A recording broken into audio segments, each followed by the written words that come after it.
ready to go? Good. Okay, I want to welcome everybody to Pediatric Grand Rounds. Today's a special Grand Rounds because it's our annual Tooley lecture. And I'm going to ask Dr. Fernando Gonzalez, who's the division chief for neonatology, to welcome and introduce you to the Tooley lecture and introduce our speaker today. Thank you, Dr. Hirsch. So welcome everyone to Grand Rounds. So it is my pleasure to introduce the Tooley lecture today. Just for some brief background on what this is funded by an endowment that's held by the CVRI in honor of Bill Tooley. He was one of the two original attendings in our intensive care nursery, which was officially formed in 1961. So during his tenure, the Division of Neonatology essentially revolutionized how we care for neonates. They defined neonatal physiology. They included the discovery of surfactant, CPAP, and really focusing on multidisciplinary care and research collaboration. And it's really the model of care that we still follow today. So once again, it's my pleasure to introduce our Tooley professor for this year, and that's Dr. Wendy Chung. So Dr. Chung is a clinical and molecular geneticist and the chair of the Department of Pediatrics and Mary Ellen Avery professor at Boston Children's Hospital and Harvard Medical School. She obtained her medical degree at Cornell University. She did her pediatric and genetics training at Columbia University, where she was for many years before moving to Boston Children's 2 years ago. She has a long history of NIH funding and leadership, and her research program has been focused on the power and the potential of advancing newborn screening utilizing genomic medicine. So please welcome Dr. Wendy Chung.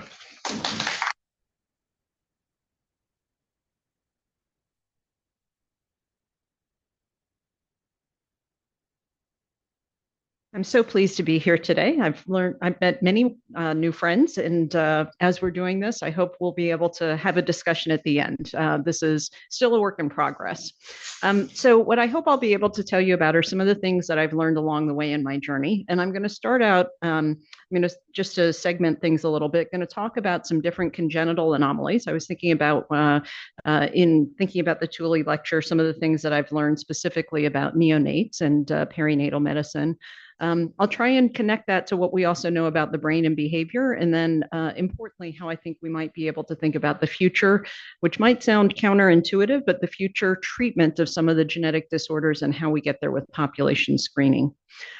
So I took myself back to the first day that I was in the NICU as a resident. And within this, the first baby that I saw in rounds was a baby that had congenital diaphragmatic hernia. And I have to say that made a big impression on me listening to my attending, because we looked up at the chest x-ray and this was the following conversation. These children are likely to have pulmonary insufficiency problems and respiratory problems long-term. And you can see this is obviously looking at this chest x-ray with this unrepaired CDH, because the intestines are up in the chest. You can understand the compressive effects on that developing lung. And so that's why this baby's having trouble breathing. And hopefully after the repair, things will get better, but they don't always. But that's always a secondary effect to those developmental issues. And I said, what did I know? I was an intern. I said, okay, that must be the way the physiology works in this.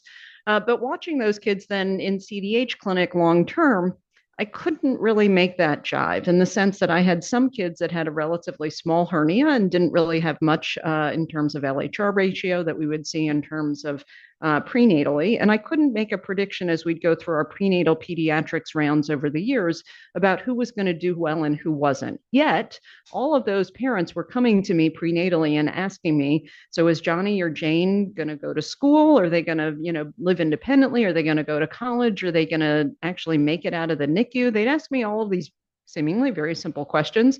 And I'd be there like, I don't really know. I'm just the geneticist here. But with that, started to realize that actually I'm just the geneticist here could actually help to answer that question. So that's been the last 20 years, really thinking about how to use the genetics to answer those questions. And of course, many of you know that it's not all about the genes.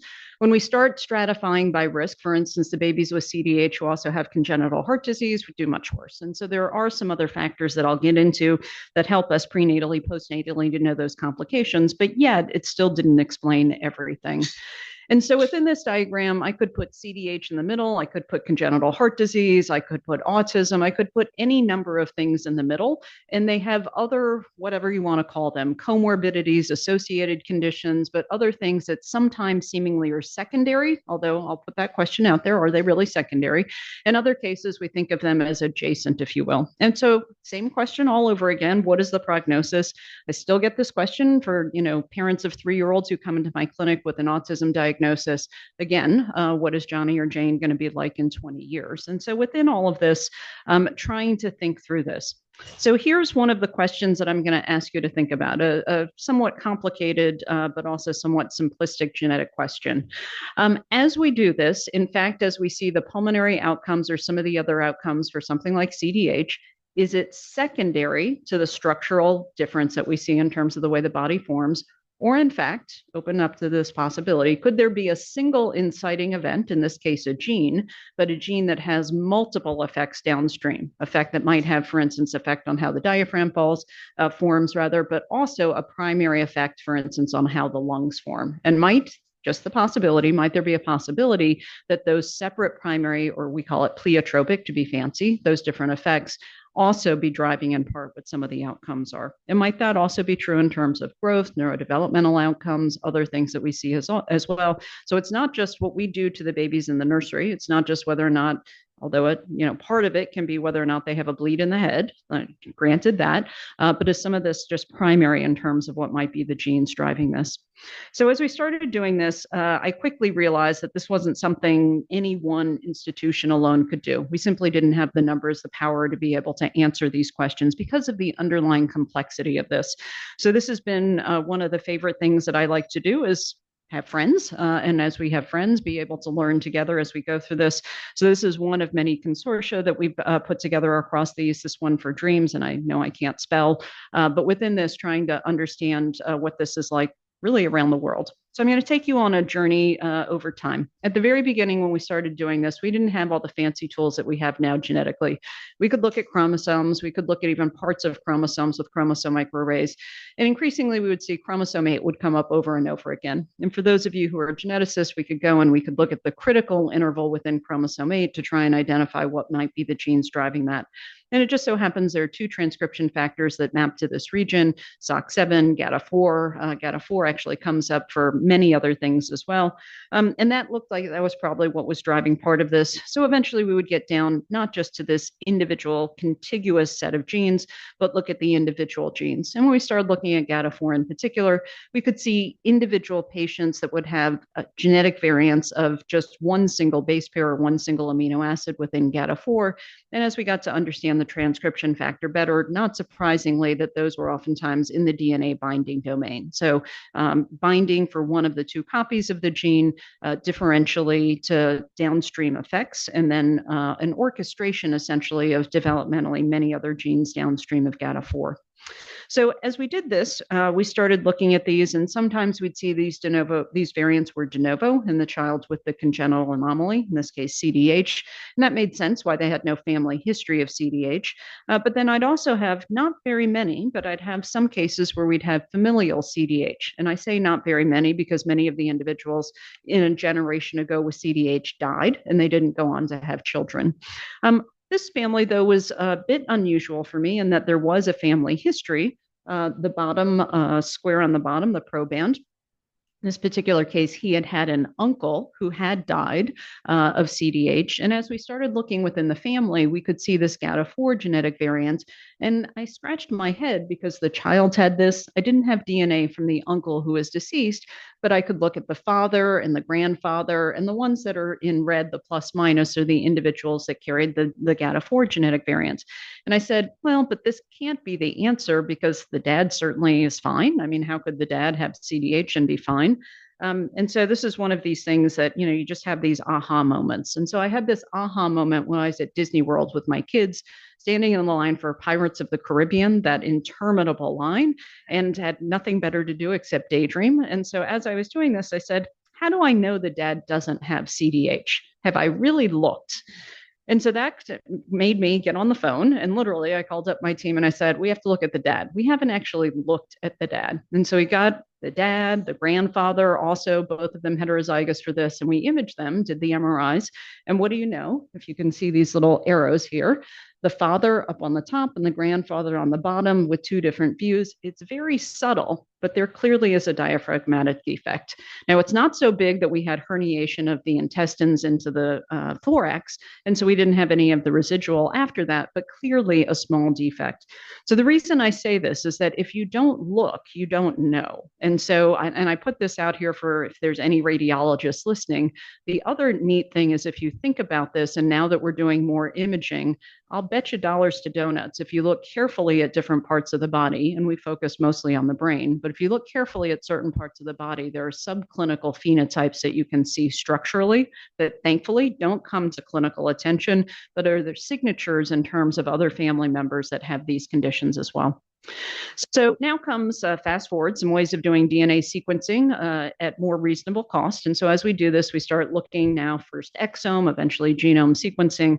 And we took this same strategy looking for these de novo variants with the idea that for these particular conditions, they're so severe that many people didn't go on to have children. So how could they arise in a population? Well, boop, you've got to have these de novo or these new genetic events at each generation. So in doing this at the very beginning, we were doing this and we were stratifying by different types of genetic variants. And so part of the question became, it's sitting there, but do you recognize it? And so at the beginning, we could recognize as a group, there was this burden or increased statistical signal, but looking at this for missense variants or the LGD likely gene disrupting variants, we could see a signal. And all told, if you added that together, these de novo variants accounting for about 20% of cases with CDH. And you could do this. And as you did this, I now started trying to slice and dice and figure out what percentage of what particular characteristics of the CDH population did we see this more or less in? Not surprisingly, we saw this more with CDH that was associated with another congenital anomaly or something where it appeared not to be isolated. So more of that, what we call population attributable risk on the complex cases, more so than the isolated cases. So that to me as a geneticist, not surprising in terms of thinking about that. Then we started trying to guess at what those genes might be. And we knew about a few of the CDH genes over on the right. And what you can see is those genes out of all that risk that we're talking about, either the loss of function variants in red or the missense variants in blue, of the known CDH genes, we basically knew nothing. And so at the time, that was good. We had lots of work to go forward and do. And then I started wondering, well, I wonder about those neurodevelopmental genes that the rest of my group over here has been studying. I wonder if those are actually relevant. So we took all of those genes. And in fact, the neurodevelopmental genes accounted for more of the signal than the CDH genes. Still, though, even if you add both of those groups together, still not accounting for the vast majority of the signal. Still a lot of work to be done. So in terms of going forward, then we started, again, at the same time, we're building this cohort bigger and bigger and bigger.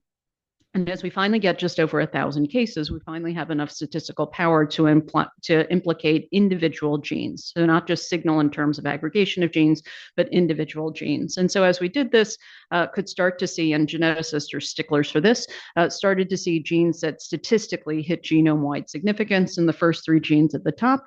The second of which you'll notice is also another transcription factor, this time GATA6 instead of GATA4. But transcription factor is a common theme as we go forward.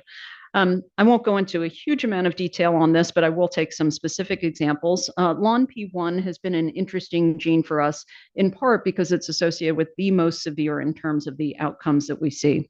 So with LONP1, we had the highest mortality of any of the genes that we've seen associated with this.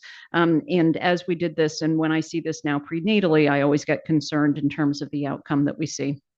We started looking at this, though, and one of the interesting things that just humbles me as a geneticist is I started looking at LONP1, and then I would look not just at our CDH cohort, but start looking at other conditions, and I realized one gene, but was mapping to multiple conditions. And so we have this definitely associated with congenital diaphragmatic hernia, with heterozygous variants, so one variant in the gene associated with this.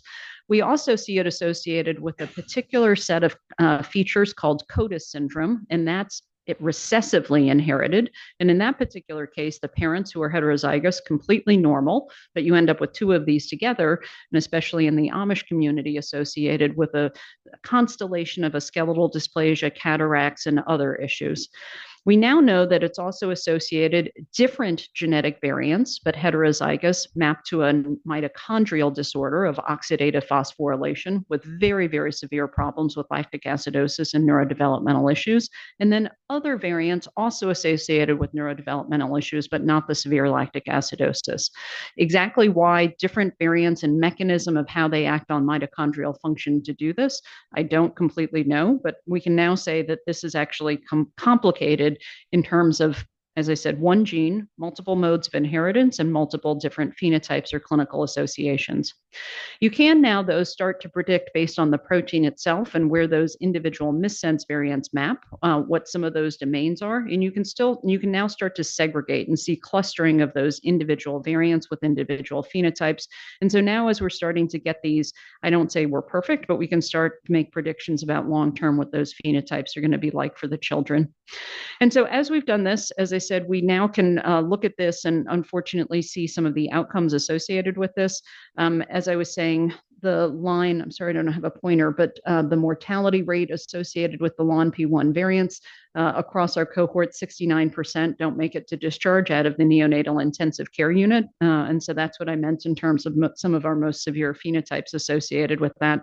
And despite everything we've tried doing, haven't been able to get over the pulmonary issues associated with this. So back to what I was originally saying.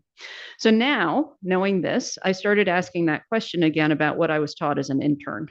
Is the pulmonary, are the bad manifestations, is our mortality rate so high because of the pulmonary insufficiency? And is it solely because of what we're seeing as a compressive effect developmentally? So with this, now started using animal models to disarticulate what we were seeing in the diaphragm and seeing in the lung. So knowing now that LONP1 is potentially one of those genes driving this, can we now make a mouse where we have the diaphragm intact, but we knock out the gene in the lung? And so with this, can we recapitulate and separate those two things? And if you do that, then what does the phenotype look like in the mouse? So within this, you can knock it out, number one, in the diaphragm. And in fact, you recapitulate the phenotype of a diaphragmatic hernia. So makes it sound like this is really the gene involved in the diaphragmatic defect. But you can now, second mouse, keep the diaphragm intact in terms of this, but take this out in the lung only. And what do you see? A very, very distorted lung in terms of developmentally what the ramifications are. And with this, these mice, not surprisingly, fatal immediately after birth. And so with this, you can now start to see that maybe this isn't just in all cases secondary, maybe they're primary lung developmental disorders with some of these genes that are actually driving the outcome. I'm not going to go through a lot of that, except to say we've done this not just for LONP1, but other genes as well. And in fact, I do think for certain genes, that's actually a theme. And so why we're seeing such bad phenotypes or such bad outcomes in some cases is because that's actually one gene driving more than one outcome. So with this, I actually didn't think we'd be powered to do this, but one of the things some people may hear is these are rare variants, very, very rare variants. What about all those common variants are out there? Do they do anything in terms of contributing? Do they play a role at all? So once we got up to about 1,500 cases, we started asking the question, do common variants add anything to understand the story? And just to say, we did that typical genome-wide association study looking to see if we could see any signal. And I was skeptical, I'll admit. But in fact, we did hit genome-wide significance for two of the genes that are shown here, one on chromosome 3 and one on chromosome 8. And within doing that, we can look to be able to see not just for those two variants, but actually a synthesis of all of these together in a polygenic risk score. And summing that, my question was, does this modify the phenotype across all types of congenital heart disease, or maybe it's just isolated congenital heart disease. Maybe it's only contributing to the signal for the isolated cases. In fact, when you look at this distribution for these violin plots, that dotted red line is what the average risk is, and then you have a distribution of that polygenic risk.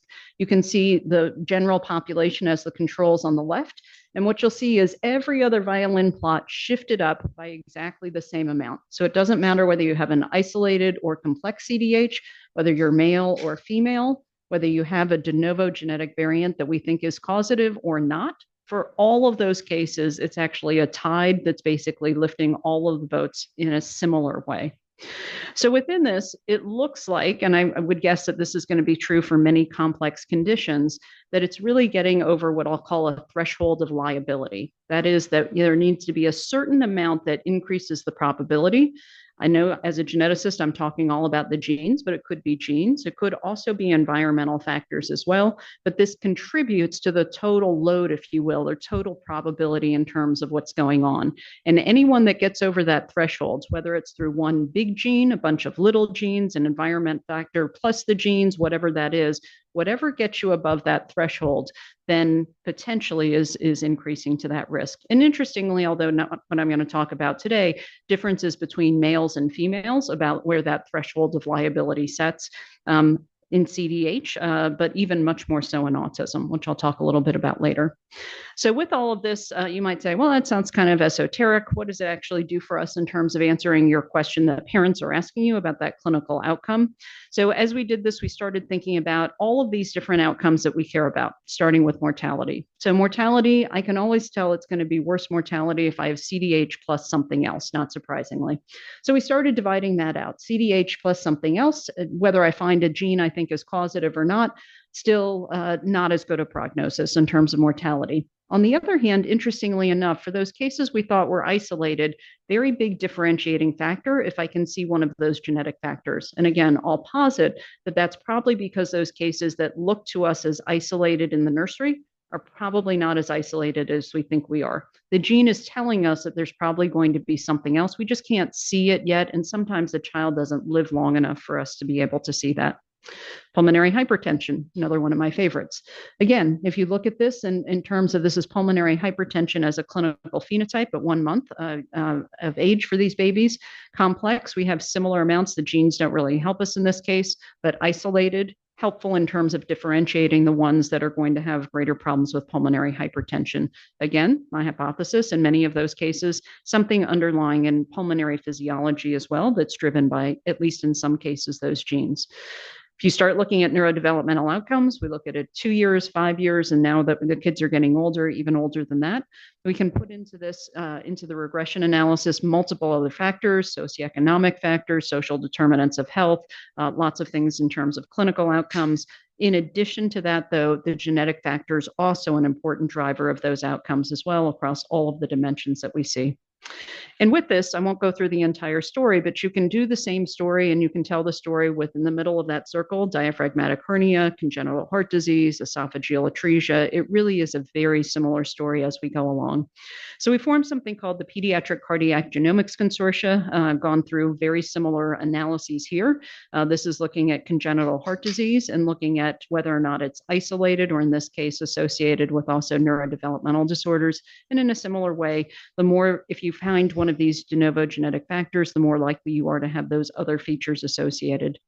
Interestingly enough, in the PCGC, as we've gotten, I think, finer tuned in terms of some of the clinical outcomes, we can also now see looking at cardiac function. So after the heart has been repaired, and as we look at these individuals long term, the pumping function of the heart itself is also affected. And so those individuals who have these genetic factors, even with a good surgical repair, we see a greater probability in terms of decreased systolic function, as well as we're now seeing problems in terms of greater probability of arrhythmia. And now that we're getting into machine learning in terms of some of the EKGs as an example, even more sophisticated analysis in terms of being able to predict those arrhythmias.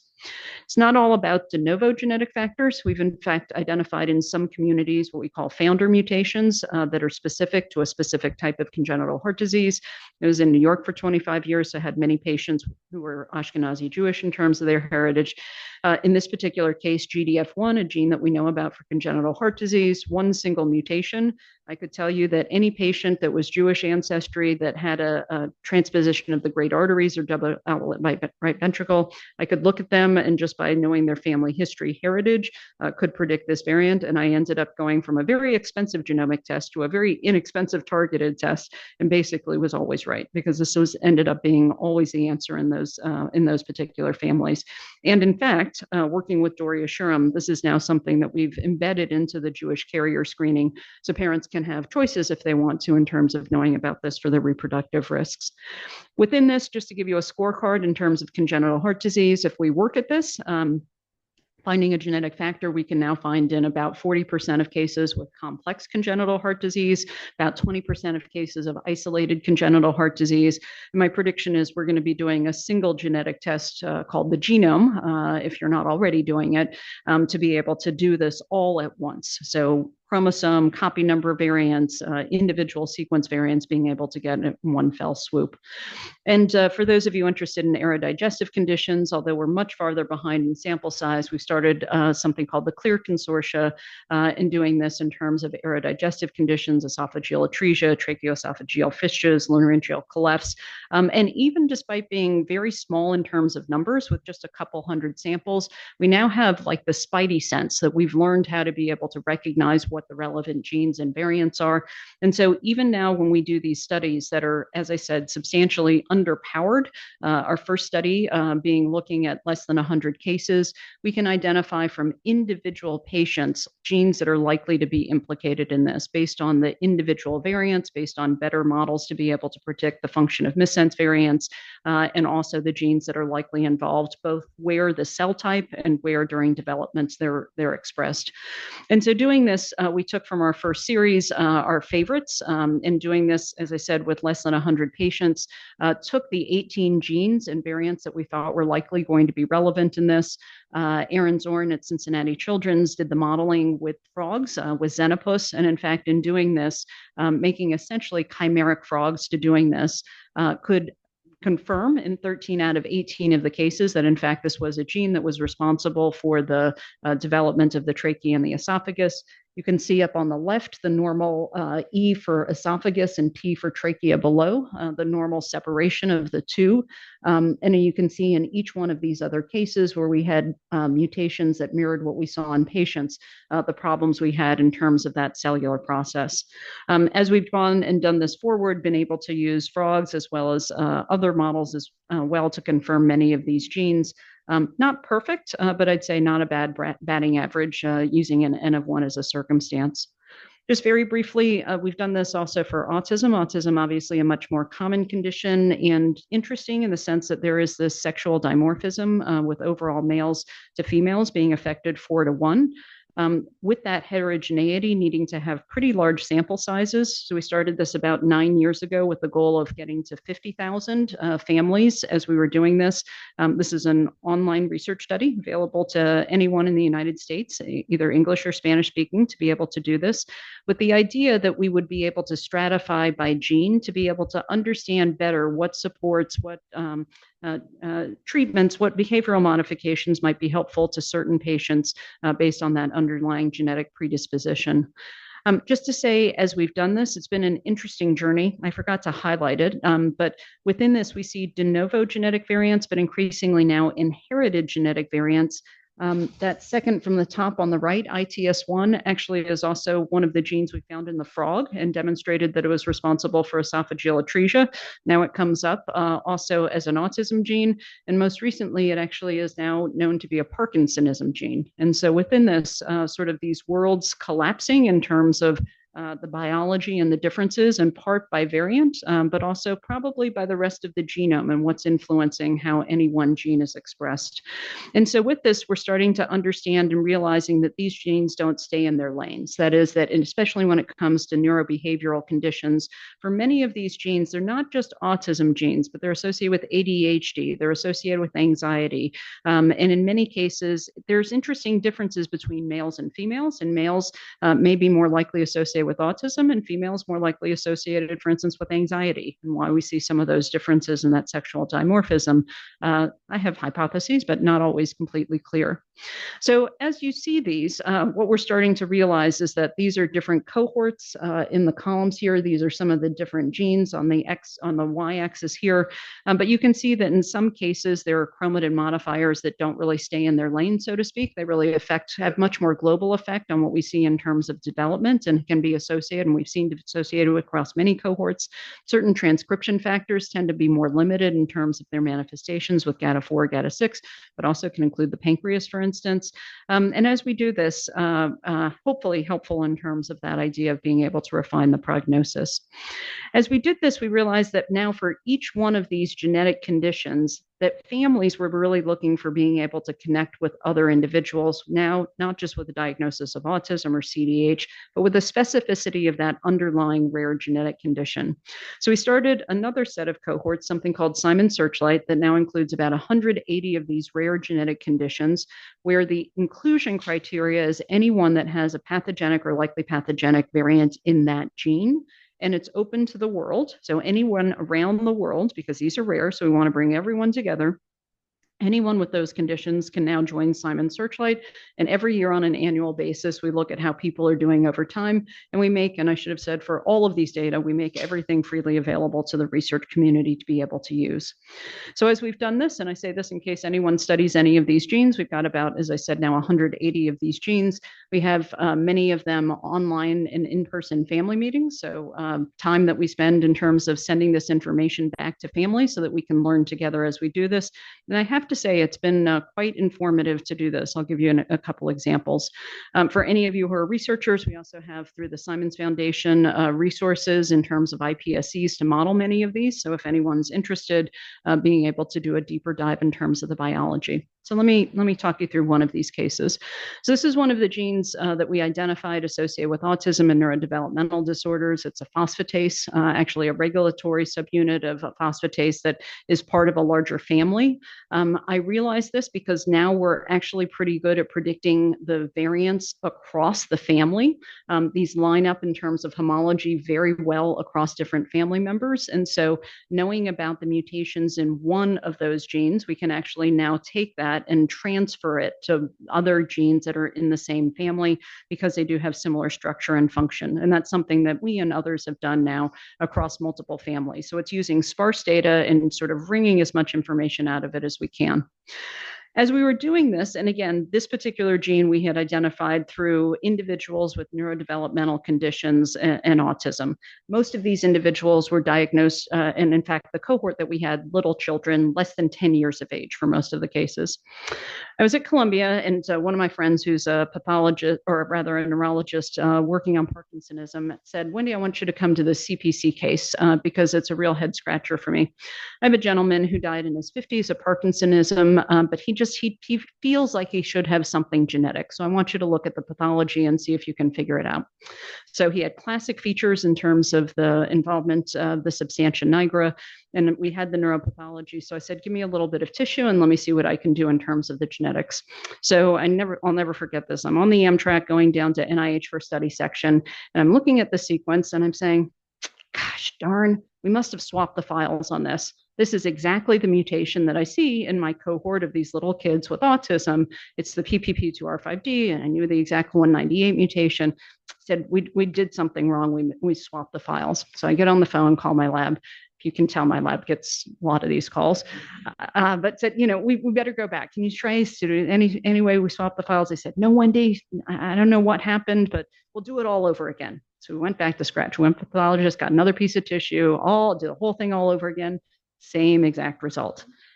And I have this aha moment. I'm like, oh my goodness, this is the same condition. I just don't have individuals who are 55 years old with this condition to know what this looks like over the life course.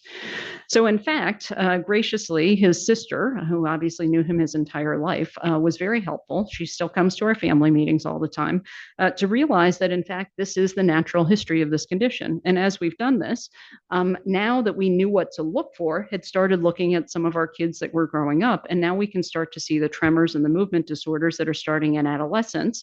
As we knew what to look for, we could also take her experience with his response to medications and what worked for him, and are now transferring that to the next generation that's growing up in terms of doing this. So within this, the point is that I'm sure these conditions are, as I say, hiding in plain sight, but depending on who's looking and why, we may not realize all of the different manifestations until we actually can sequence or be able to survey a wider spectrum. So within this, as I said, this is a group of a family of phosphatases. We now know there are several that are related and have similar manifestations in terms of neurodevelopmental disorders. We have now the ability, because thankfully we have some really good friends who are biochemists, to be able to, this is an allelic series, so each one of these is a different missense mutation that we see in the phosphatase. We can biochemically now look at every single variant. When we see a new variant, if we're not sure that it's disease associated, we can do the biochemical assay to see whether or not it's affecting function directly. We can also look in terms of severity and quantitatively look at the effect in a tube on function and assess that and match that with clinically what we see with severity. And in fact, there's a very good correlation between what we see in a test tube, basically, and what we see in a child. And so knowing this, now very helpful when I see very rare variants where we don't have a lot of human data yet to make predictions about that prognosis we were talking about. So within doing this, we also then made a mouse model to be able to see, because we wanted to be able to eventually test treatments. So we made mouse models of this, actually, of our 3 most common mutations, remarkably recapitulate. Even the craniofacial features on the mouse recapitulate in terms of this. The children themselves have problems in terms of neurodevelopmental issues, but one of the very characteristic features for them are difficulty in terms of attending and just being kind of all over the place. The mice, exactly the same in terms of their behaviors. So now we have a mouse model. The next thing we wanted to do was then start trying different medications, oral medications, ideally ones that had some safety data associated with this. And so I had another friend, Liz Berry-Kravitz, who'd been working on Fragile X and was using the PDE4 inhibitor Rilapram and had both good safety data so that we knew that it was safe in Fragile X, and also starting to get some ideas in terms of whether or not it was efficacious. So I gave this to the mice. And in fact, when we did this in the mice, could see improvement in terms of what we were seeing with some of the spatial and working memory in this. And I don't know whether or not it's going to work, but with Liz, we've now dosed our first patient with this condition. So the clinical trial that we're now going, double-blind randomized clinical trial, being able to test this at 3 different sites around the country to be able to see whether or not in people we're going to see the same effect that we see in the mice. I don't know, but at least we now have a way of being able to test this out. So in doing this, I'll give you one other therapeutic story. There's another condition I study called KIF1A associated neurological disorder. I have to say it's a tough condition, tough because this one is neurodegenerative, but on a much faster scale than the last one I talked about. The other one's neurodegenerative, which is, for those of you who are interested in the neuroscience, there are genes that are both neurodevelopmental and also neurodegenerative, required for neuromaintenance, and without the maintenance are degenerative. And that's a theme that I'm at least seeing for some more conditions that I thought I would see. This one particular condition can be very rapidly degenerative, even within a period of about 5 years. But most of what we see is in terms of the brain, in terms of the peripheral nervous system, in terms of the optic nerve, and then some effects that we see in terms of gastrointestinal as well as urinary tract. Within just being able to see how rapidly progressive this is the same child 2 years apart from age 3 to 5. And if you look at the cerebellum on the left and on the right, you can see how rapidly degenerative it is. This is one of our 2 most severe mutations. So thankfully not everyone is this severe. But as we see this, and now having done several autopsies, we can see exactly which cells we're losing, and there are particular cells that tend to be more vulnerable, in particular in the cerebellum. And we're trying to understand this so that we understand therapeutically where we need to be able to reach, that it may be multiple parts of the body that we need to be able to reach for this. This gene, which you might not know, is a kinesin. So it's a member of the kinesin family. So it acts as a dimer, a homodimer, 2 copies of the protein that wind together. And it's responsible for taking cargo, that big green ball on the left, and walking along the microtubules. In some cases, these are going along the axons and can be very long axons and can lead to problems, I believe, in terms of peripheral neuropathy and spasticity that we see peripherally, as well as problems that we see centrally, and what we were seeing in terms of loss of cells in the CNS as well. With this, the mutations are for the most part heterozygous missense mutations. And with this, I'll show you a blow up, but on the left, the part that is what's shown as the motor domain in white is the part of the feet that are sending, sort of walking along the microtubules, making contact there. There's also a part that binds and hydrolyzes ATP. And in fact, those are the most severe mutations in that domain. Within this, just to give you a sense, this is now that left part of the motor domain blown up here along the bottom. Each dot is a patient, and you can see how many different mutations there are. And with each of these in a condition, when you think about it, that is both a developmental and degenerative condition, really hard for me, at least, to think about prognosis over time because I've got kind of two dimensions going on as we're thinking about it and hard to predict. But yet, this is one of the big questions from each family immediately after diagnosis, because for some individuals, their life expectancy is about 5 years. Other individuals, their life expectancy is about 50 years. And you can imagine the difference between that can be terrifying if you're a parent with a new diagnosis. So with this, we've tried to be able to understand structure, function, and correlate the two clinically. So again, we have an assay now with molecular tweezers to be able to actually look at the dynamics of the protein, see how quickly those motors can move, see whether or not they fall off the microtubule, whether or not they freeze and go into rigor. And based on that prediction, we can now do pretty good correlations with what it looks like in terms of the clinical phenotype. So again, where you've got sparse data, how can you use some of those in vitro data to predict clinical outcome? Within this, we use something called a heuristic severity score. And like I said, it's not perfect at this point, but as we're getting better at getting more longitudinal data and more people, increased accuracy to at least bucket people into a mild, moderate, or severe phenotype as we go forward.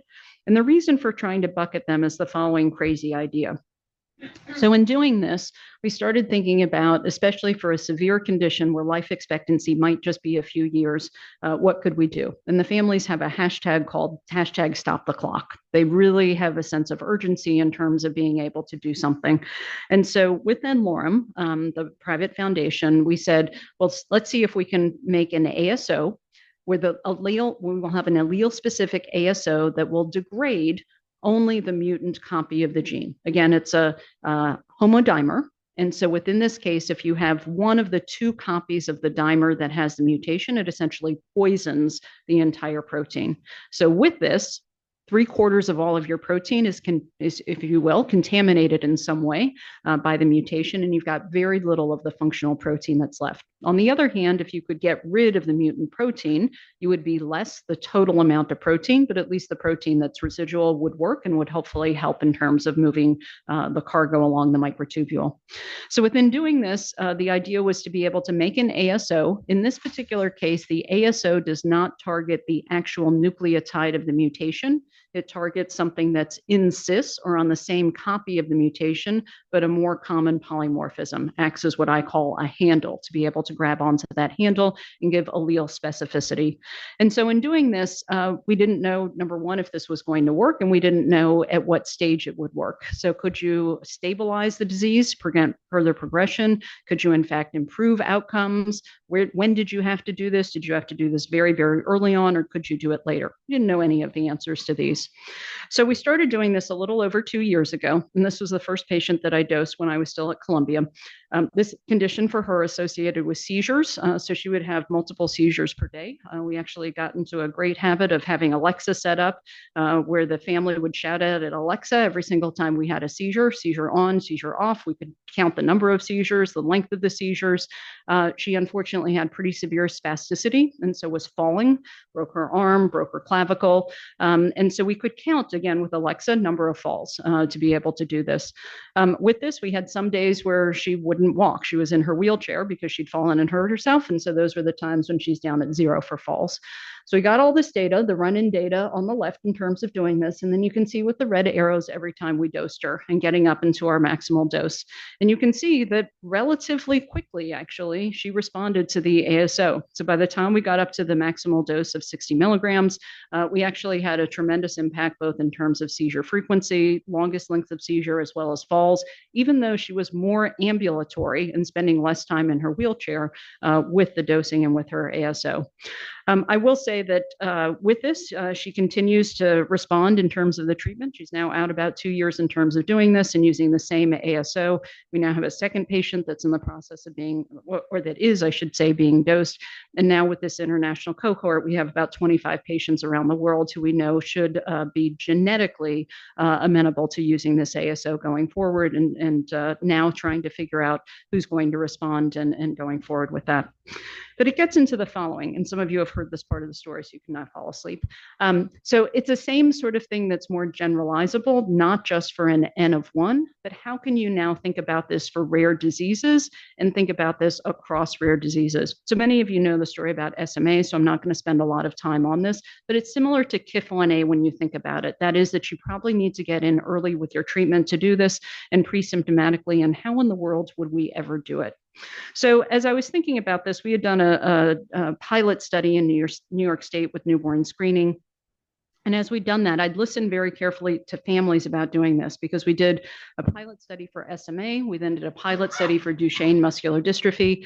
And each time we did this, I got more and more gray hair. And so I started thinking about how can we do this more efficiently and effectively, and started talking to our families about this. And the crazy idea was, well, why don't we just include everything that's treatable? Why do we have to do this one by one? So with doing this, we thought about doing genome sequencing to give us the infinite flexibility of adding or subtracting conditions over time as more treatments became available, as we understood more about conditions, but give us this ability to be agile and to be able to be flexible and to leave no one behind. That's a big thing for me, is that watching our healthcare system and how it works, there are patients that manage to sort of get on the train and some that just never do. And I don't always know why that is.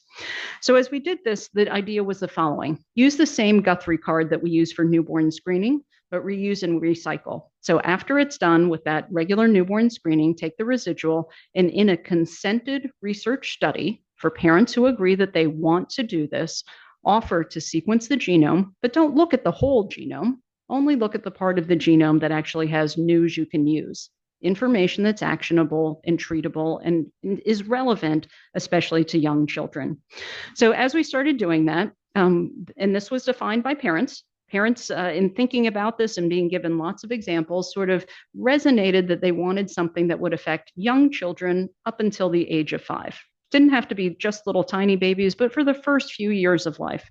They wanted to know things that they thought would give their kids the best chance at a healthy start to life. It was interesting that we had some discrepancies between different parents about what that might include. And specifically when it came to epilepsy and seizures, some of the examples I gave them is there's some seizures where we can treat them and it's done, like really, really effective treatment. Everyone wanted that who wanted this at all. But then I said there's some other forms of seizures where we can treat the seizures and the seizures will be better and it'll improve the neurodevelopmental outcome because we've treated the seizures, but there may still be something residual. You may not have a completely normal child afterwards, but it should be better. And so there was some controversy, some discussion about whether or not people would want it. Some people said yes, some people said no. So we decided, choose your own adventure. We're going to actually do the experiment. We'll see what people decide they want, and we'll let them decide after we educate them about their options. So we've been doing this for now about 2.5 years in New York City. We screen now about 18,000 newborns in the process doing genome sequencing. I'm going to show you the data freeze from the first 10,000 where we've got longer term follow-up data. And I won't go through all the details today, but as we return this, we try and focus on variants that are pathogenic or likely pathogenic. But in New York City, we have a really diverse population, and I didn't want to leave people behind. And so as we did this, we relaxed the variants for those that had 2 variants. One had to be pathogenic or likely pathogenic, but the second one could be a variant of uncertain significance leaning towards likely pathogenic because we knew that we didn't know about all those disease-associated variants across all communities. So within this, within the first 10,000 that enrolled, the enrollment rate was about 74%. We went to the bedside at postpartum. We started telling them about this prenatally, passively giving them information with written brochures, videos, website in their delivery packet, and then actively going to the bedside postpartum for all the babies in 6 hospitals in our network in New York City. 74% of parents said, yes, I'd like to actually do the study. Very easy in the sense that, again, no additional pokes or prods on the baby. We just recycle that newborn screen blood spot. And in doing this, we got a very representative sample. New York City, so it's majority minority in terms of the representativeness, and actually very good representation of those hospitals, those babies born in those hospitals.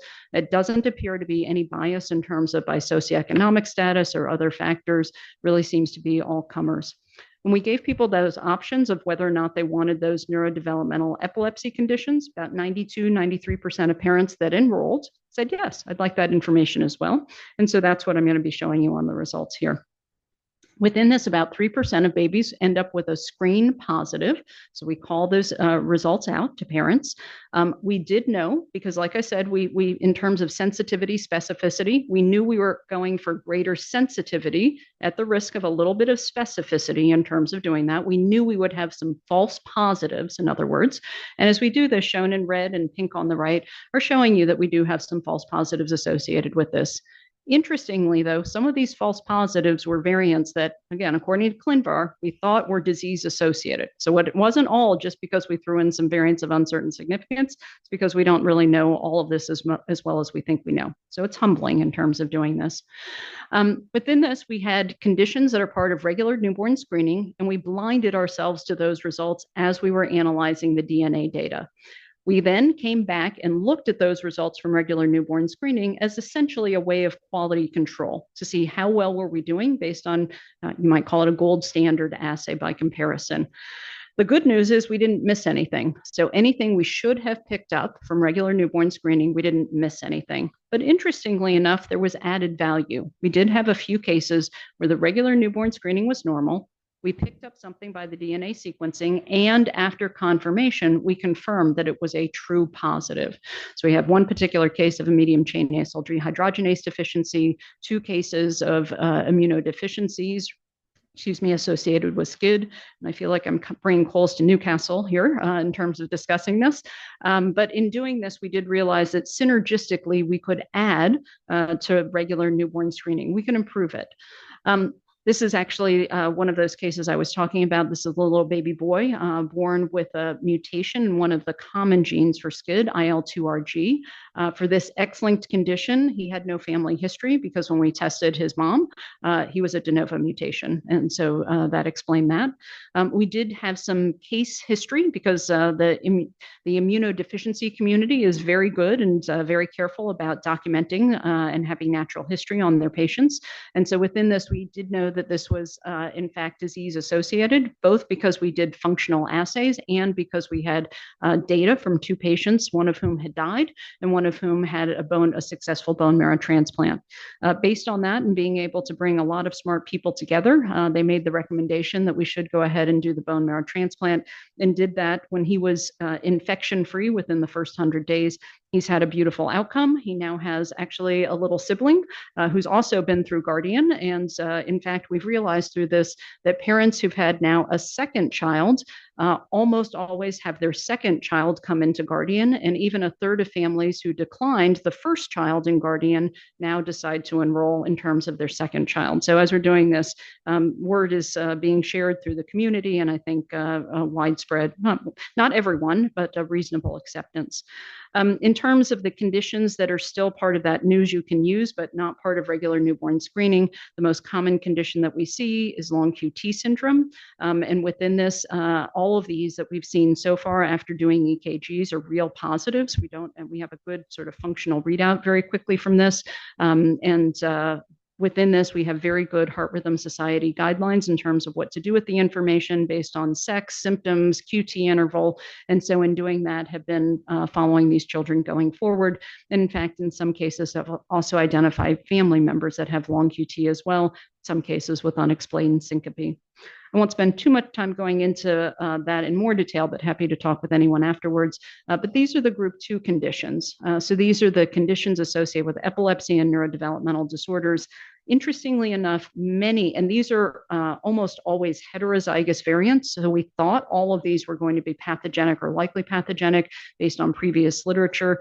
And what's impressive, although doesn't make me happy, is the number of false positives we have with that.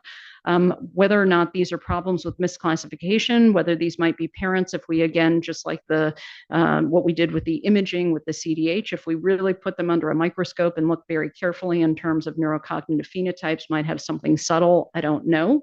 But at least in terms of something that needs treatment, we think these are likely false positives. On the other hand, we also realize that this is truly, I think, population-based prevalence from these conditions. And I'll just point out that for Rett syndrome, within the first 10,000, in other words, 5,000 girls, we saw 2 girls with MECP2 variants. And I can say now, following those girls up, we do know those are true positives. So we've seen them go through in terms of the normal development, and now we've seen them start to turn the corner in terms of what we have with developmental regression. And I mention this specifically because this to me is this opportunity to get those girls in the asymptomatic period where potentially some of the genetic therapies that are currently in clinical trials might be most effective. This is just a case now of Rett-like syndrome associated with CDKL5 mutation. And essentially within exactly 4 weeks, she had her first grand mal seizure, as well as her diagnosis coming from Guardian. Just in the interest of time, I won't go through all the details except to say that SEN1A or Dravet syndrome is a difficult channel for me and one we're still getting to know better. As we do this, though, and I'll just wrap up by saying this, we are trying to think about how to do everything I've been talking about at greater scale. So it doesn't have to be one person doing this, but how can you take the right people with the right sort of insight into this and build this into systems where the systems become much more scalable, much more cost effective, and get to everyone? How do you literally have a system in place? So it doesn't depend on a child's insurance type, what zip code they're in, it just happens and it just works. So we're doing this, and that's the intentional reason that I do this in collaboration with the public health department, because in doing this, it just is a system, not just with diagnosis, but now it's confirmation and onboarding to care. And as we do this, we're also thinking about, for those getting clinical sequencing or clinical diagnoses, how do you also have a system for reanalysis? So if you don't get the answer by the first time, how can you look at it again, either with different eyes that may have a different perspective, or just a tincture of time where you may recognize something over time you didn't the first time. And I can say now, having done that experiment at Children's, you can definitely do this much more cost effectively if you take this for a large number of people rather than a small number of people.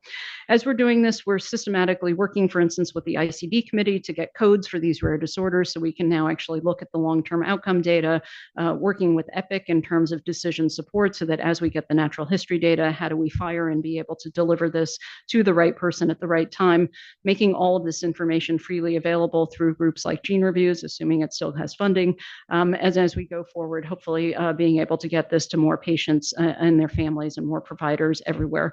And I will say the last thing I hope we're able to do is what I think of as care anywhere, that any child who needs to have access to this can be able to be put together with peer-to-peer input in terms of being able to access those resources with their local providers, whoever those might be, but be able to get the information they need for the best care they can get, and do this with the help of their parents. So as we do this, hopefully I've shown you some glimpse into what we might be able to do together in the future. It's taken a while for my career, at least, to be able to get here. But for those of you that are starting out your careers, I want to encourage you that it's accelerating and in a good way moving forward faster now. So just finally to say, it takes a large team to do this, and I'm very privileged to be able to be the one sharing all of their successes with you here today. Okay, I'll be glad to take questions.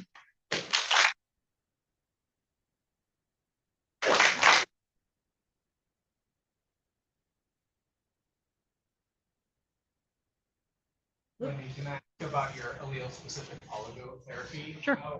How hard did you have to try to find something that was specific? Did you test any different variants, or what was? Yeah. So at the end of the day, tested many different variants. And I have to say, for this one, it wasn't optimized for the community. It was optimized for this one patient. So what I mean by that is that we ended up focusing on a polymorphism that's present in about 10% of the population. And with that, though, incredibly high specificity with the in vitro developmental process. So going through literally, I don't know, it was probably about 50 or so polymorphisms across the gene, and pick the one that was ultimately the best one in terms of the specificity. The interesting thing as we've gone forward is trying to think about not just one patient, but thinking about one community. Strategically, would you pick the same polymorphism, or can you do an optimization where you're going for a relatively small number of polymorphisms with still good, but maybe not perfect specificity, but are then able to apply to the largest numbers? And so, mark my words, I think that's probably chapter 2. So fascinating talk. across so many domains. One question I have, so all of us have heard about like 23andMe data breaches, and everyone has gotten some sort of notification that Social Security is now in the dark web, right? Yep. So how are you addressing data privacy now that you're sequencing large populations of patients? It's a great question. And I have to say, so number one, to directly answer your question, the data for Guardian in particular are not shared. So those are not federally funded, so they're not required to be shared. They have not been shared under the consent right now. We only look at exactly what we were asked to look at. We're not looking at other things with adult onset conditions. We're not doing anything like that. And we are not sharing the data at this point, not because I don't want to share information, but if and when we do share, it'll be allele frequencies across large numbers of people, so pooled frequencies so that we don't have theoretically risks in terms of privacy issues. On the other hand, I can tell you, and I know what our, by hospital, by recruiter, by day, I know what our response rate is in terms of how many patients enroll. And I can tell you there has been a distinct change in the community over the last 100 days. Not massive, but I can tell. And I can tell because we'll ask them reasons why they don't enroll. Every decliner, we actually ask that question to. And there's been less trust in the last 100 days, especially when RFK made his announcement about having a registry for autism and having all of those data put together. That exact day was when we had a spike in terms of what changed with the trust factor in the community. So it's, I'm not happy about that, but I am glad that we look at our data with that kind of granularity to understand what the impact of those things is. The other, just to be explicit, some of you may or may not know, the other thing that I think people are concerned about, and the reason for this as well, is that you mentioned 23andMe or Ancestry, just to take another one.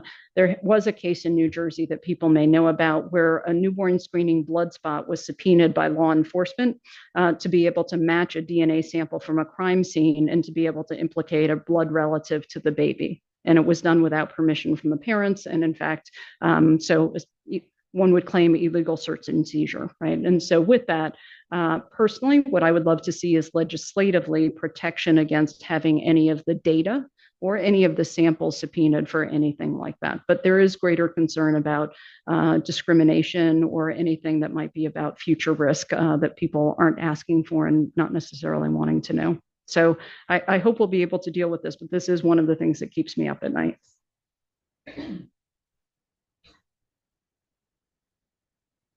Great talk. I was wondering about patient organizations, and you've had a lot of experience with bringing people together. What is the role of sort of like the clinician versus these, very active family groups versus other philanthropic organization or institution?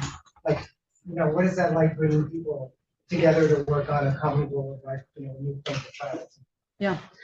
I'll say it's there's no one single way of describing it. It's a huge spectrum, and I know the clinicians all know this. So I will actually say that for SMA backstory is I really credit a lot of what the SMA community was able to achieve was driven actually by, I'll take credit for this part a little bit, one of my families that started the SMA Foundation and really had the vision and had a great partnership, not just with me, but with a variety of industry, clinicians, scientists, really was able to bring a lot of people together.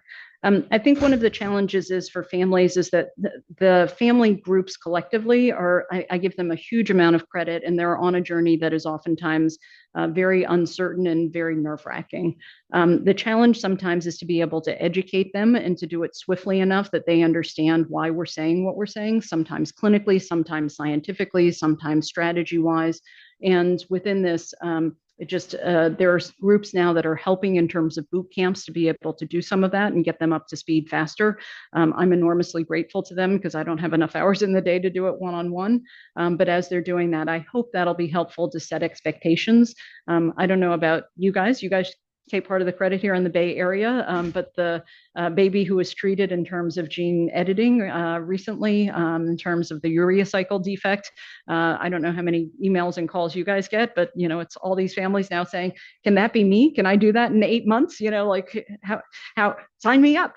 And so being able to set expectations that that's not something we can do for every single child in 8 months is an educational process. We aspire to it, but not quite yet. You mentioned your the ASO clinical trial with like 25 patients. Is that taking the allele specific editing approach as well? And also for that, are you like targeting like for those 25 individuals, do they have a similar mutation or is it a range of mutations?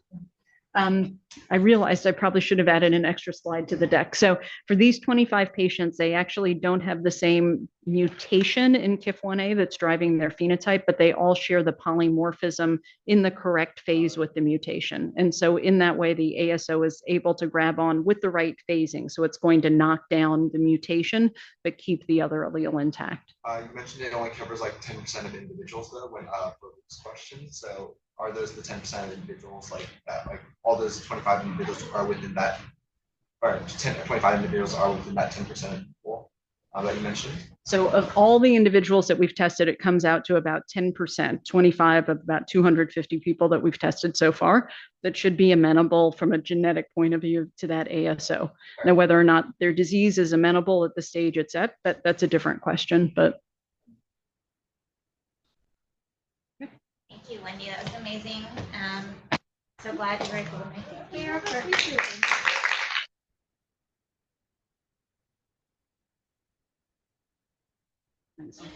No, I don't think Sandrine was monitoring it, and she left. So I think